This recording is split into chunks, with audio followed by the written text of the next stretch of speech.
Fala pessoal do Seleção Alvinegra, tudo bem? Daniel Brownie falando, para quem não me conhece, né? Tem um canal aqui no YouTube, Brownie Fogo, e também lá no Instagram. Então, vou dar um parecer breve aqui sobre o que eu achei dessa entrevista, que foi ótima, né? No canal do nosso amigo, do nosso companheiro aqui de Seleção Alvinegra também, Fabiano Bandeira, né? Sobre toda a situação, né, do Botafogo vivida nesse atual momento, né? Os problemas do elenco, né? E ele falou sobre um lateral direito que está engatilhado e me surpreendeu o Paulo Autori dizer que está mais atento à lateral direita do que à lateral esquerda nesse momento, e é até um indício de que ele não deve contar com o Marcinho nem tão cedo, que deve já estar encaminhado para respirar novos ares, e o Fernando e o Barrandegui realmente não estão suprindo as verdadeiras necessidades, né? Eu só fico curioso para saber quem deve ser esse lateral. Aí deixo aí para o Matheus também opinar um pouco. Que na visão do Montenegro, né, o Montenegro deu algumas pistas, é um jogador de mercado alternativo. Não é uma grande contratação, não é um veterano, é um jogador do mercado alternativo, provavelmente algum time de segunda divisão, né, algum outro clube menor, e o Botafogo foi lá e buscou esse cara, um jogador jovem e leve. É isso que ele falou.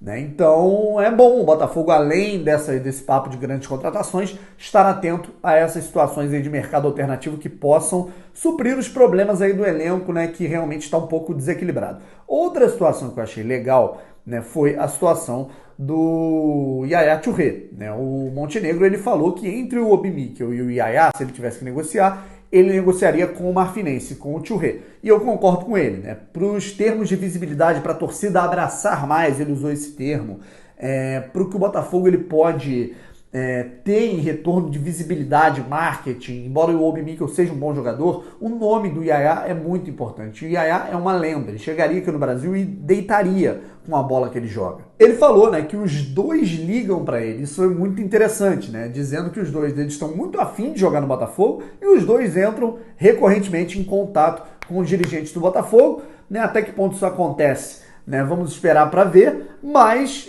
o que eu imagino é o Botafogo retomando, aí no meu feeling do que o Montenegro falou nessa entrevista, o que eu imagino é o Montenegro retomando as conversas com o Yaya Touré, né, no momento em que a gente voltar dessa pandemia aí. E o Montenegro também falou a respeito, aproveitou para falar sobre Botafogo SA. Né, falou um pouco sobre como está o projeto, por que algumas situações não deram certo, né, com o fundo que investia no Bordeaux até pouco tempo, e falou, né, que deu uma aspa bem impactante, né, a respeito da Botafogo SA, do prazo. Ou sai em julho ou não sai. Sobre a Botafogo SA, eu vou deixar aí um pouco para o Matheus falar, que ele é especialista no assunto, como é.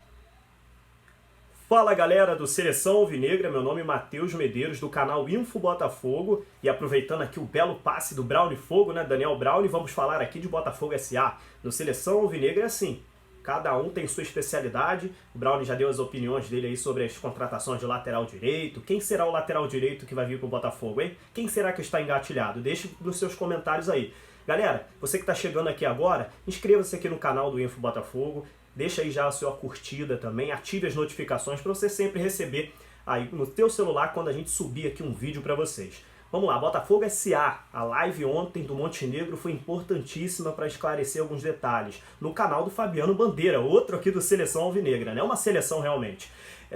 O Montenegro falou, dentre outros assuntos, sobre um fundo chamado GACP Sports, que é um fundo americano que já teve uma mínima participação no Bordeaux da França, que esse fundo apresentou uma proposta para o Botafogo. O Botafogo negociou com esse fundo americano, só que acabou não avançando nas negociações.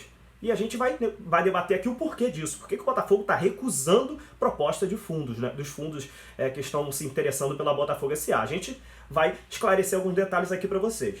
Vamos lá. A proposta do fundo, a princípio, seria dar um sinal de 5 milhões de dólares para o Botafogo e, com isso, pediu para o Botafogo 60 dias para pensar, estudar, seja qual for a palavra correta, se iria investir ou não. Ou seja, ele daria 5 milhões de dólares, hoje na cotação seria algo em torno de 30 milhões de reais, 10% do que o Botafogo precisa. Botafogo aí, para iniciar a SA, o Botafogo precisa aí de mais ou menos 300 milhões. Então o Botafogo receberia 30 milhões de sinal desse fundo americano, e eles ficariam 60 dias analisando o Botafogo, o futebol brasileiro, fazendo um estudo para ver se seria legal eles investirem ou não. O Botafogo não achou isso atraente porque dentro desses 60 dias eles pediram exclusividade, ou seja, o Botafogo não poderia negociar com nenhum outro fundo sem ser o deles. Ou seja, o Botafogo teria que ficar parado 60 dias esperando um sim ou um não desse fundo americano. Obviamente, o Botafogo não achou isso uma ideia muito legal, o Botafogo recusou a proposta. Só que essa recusa me chama atenção. Ontem eu falei isso no Twitter. Essa recusa me chama muita atenção porque mostra que o Botafogo não está desesperado, né? Mostra que o Botafogo tem outras frentes no negócio, o Botafogo tem outras pessoas interessadas, outros fundos interessados, tão bons quanto esse. Ontem o Montenegro disse que tem outros fundos sim interessados, mas que esses daí não tem nada a ver com futebol, não tem a ver com o dono do Newcastle, não tem a ver com o dono do Manchester City, não tem a ver com nenhum outro clube de futebol. São fundos meramente econômicos e que estão interessados em começar a investir no futebol e especificamente no futebol brasileiro. Mas isso é uma notícia boa, né? Uma notícia boa porque quem gosta de séries aqui como eu, teve a oportunidade de ver já Sunderland até morrer, que tem na Netflix, veja, muito boa. Mostra que talvez uma exclusividade não seria muito boa para o Botafogo, né? A gente sabe que talvez o investidor possa, no ano específico de crise dele, não investir no clube e fazer com o que aconteceu com o Sunderland lá em 2017 e 2018, né? Caiu da Série A para a Série B e depois para a Série C do campeonato inglês, sem investimentos do seu investidor único que tinha lá, o Eli Short, que era o investidor do Sunderland. Então, aí depois teve uma troca, enfim. Para não desviar do assunto, só dando realmente a minha opinião sobre exclusividade, eu acho que a exclusividade não é uma boa para o Botafogo em relação ao Botafogo SA. Quanto melhor, mais fundos, melhor investindo no Botafogo. E o Carlos Augusto Montenegro diz que deve sair até julho, né, a Botafogo SA. Senão não sai mais. É uma frase impactante do Montenegro, que eu vejo mais como uma pressão para cima até dos investidores, né? Essa frase dele. É claro que se passar de julho e não tiver ainda algum tipo de negociação fechada, é claro que vai passar um pouquinho mais, mas eu entendo, o Montenegro tá esgotado, ele realmente falou que tá no limite, né? Ele tá doido para voltar para arquibancada, para torcer novamente, poder xingar o atleta, xingar o jogador, voltar a ser um torcedor comum, como eu, como você. Eu entendo muito bem o Montenegro, que já deve estar cansado dessa vida aí de diretor do Botafogo, de uma pessoa influente lá no clube. Então, galera, é isso aí. A Botafogo SA tá saindo, é a esperança do Botafogo. Não tem jeito. Vamos torcer, vamos apoiar, vamos ser sócio-torcedor. Botafogo somos nós.